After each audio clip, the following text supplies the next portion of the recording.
Mas vamos lá. Hoje é dia de live e hoje eu tenho um convidado super especial. Ele vai falar de uma área da psicologia que muita gente nem lembra que existe. Muita gente nem sabe que existe. E se a gente aprender muito sobre isso, tanto os gestores, né, empresários, gestores, tanto quanto as pessoas que trabalham nas empresas, se a gente aprender e souber lidar com isso, com certeza a vida será melhor. A Silvana aí.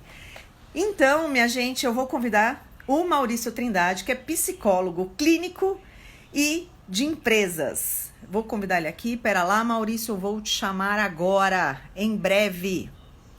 Cadê ele? Aqui. O Maurício logo chega e ele mesmo vai contar um pouquinho do currículo dele, que é um currículo bem extenso, inclusive. Olá, olá! Então, Maurício Trindade, por favor, se apresente aqui. Fale um pouquinho do seu currículo, da sua experiência como consultor, professor. Assim, um breve relato só para as pessoas se situarem quem é o Maurício Trindade. Ok. Maurício, psicólogo, trabalhei e trabalho há muitos anos com psicologia clínica e também com psicologia organizacional. O que é psicologia organizacional? É o estudo que visa entender como é que as coisas acontecem entre as pessoas nas empresas. E a consultoria da gente não é... A minha consultoria não é só na esfera do emocional, do comportamental, mas também analisando os processos, como as coisas se organizam administrativamente dentro da empresa. Mas, sem dúvida nenhuma, você pode ter lá dezenas, milhares de livros a respeito de administração de empresas, de como fazer, como acontecer. Só que se as pessoas não estiverem envolvidas e elas não estiverem acreditando, os livros e as teorias não vão funcionar. Né? Então, como é que você consegue fazer com que as pessoas saiam da sua postura, né, de descrença, muitas vezes de acomodação, né? E aí a gente vai falar sobre a questão da zona do conforto, que alguém diz assim, mas como zona de conforto se eu estou tão desconfortável? Né? Nós vamos falar sobre isso também.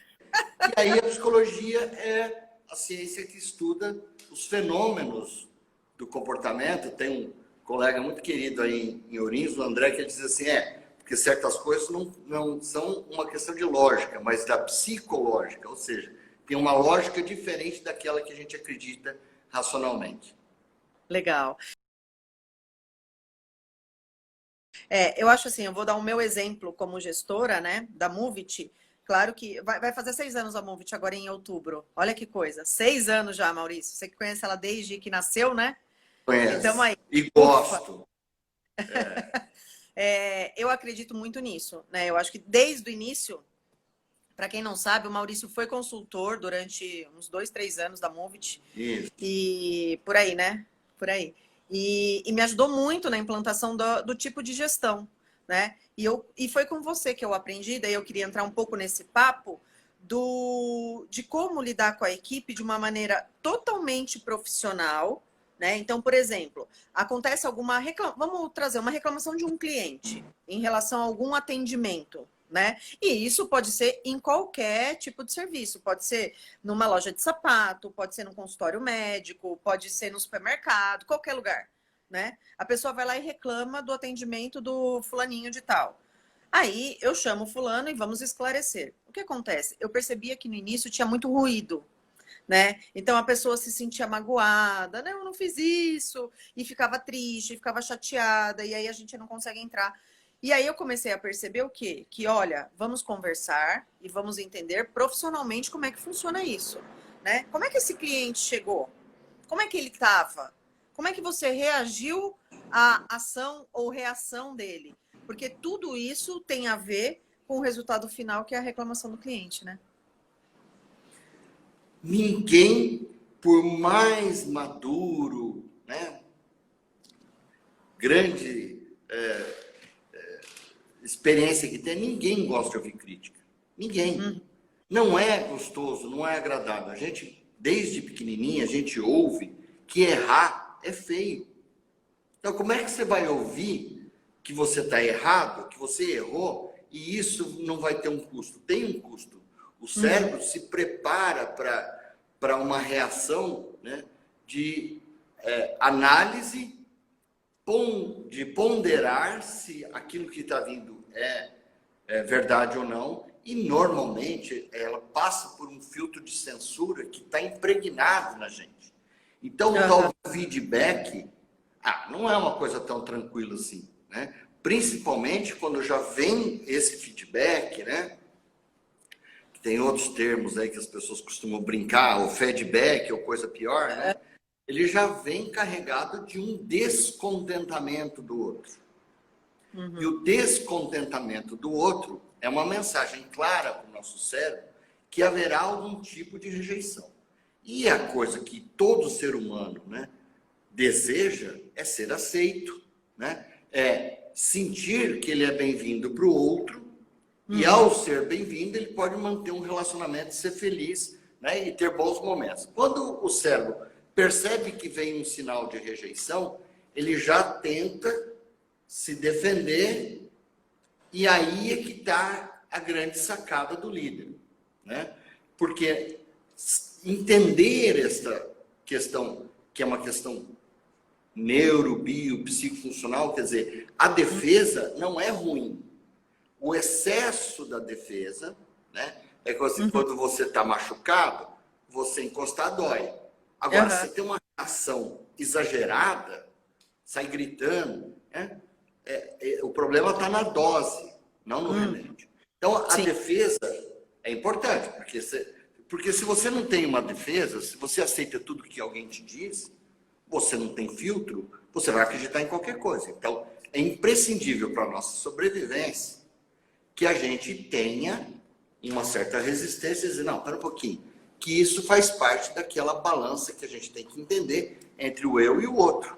Espera, isso é meu ou isso é o outro influenciado por um dodói que é, né, do cliente? Agora, cliente que reclama, a gente deveria ouvir. Porque, né, ainda mais eu que sou consultor, cliente que reclama é consultoria grátis. Sim. Ele está expressando uma coisa que talvez outros já tenham percebido, mas não falaram. E a pior coisa que nós podemos ter comercialmente é um cliente ressentido que não fala nada. Ele simplesmente fala, tá. E tchau. E tchau. Exatamente. E acabou a relação ali. Então, e aí não tem crescimento, né? E aí não tem crescimento. Uma coisa, assim, que eu acho, no começo, quando eu abri a Movit, eu sempre falo isso para a equipe, né? Sempre dou esse exemplo. Que eu lembro que quando eu recebia crítica, qualquer que fosse, qualquer uma, não gostei do, sei lá, da SAT, tá faltando um ventilador aqui, tá muito quente. Eu juro, eu ia para casa chorar. E aí, o que acontece? O que eu fui aprendendo, né? Com muito, obviamente, com muito estudo, com muita orientação e tal, né? Muita consultoria. Muita consultoria, com toda certeza. Que quando o cliente me trazia uma... Primeiro, eu comecei a separar a Movit da Carol. A reclamação era de alguma coisa da Movit. Não era em relação a mim. Não era eu que estava fazendo mal. Era alguma coisa que eu poderia melhorar.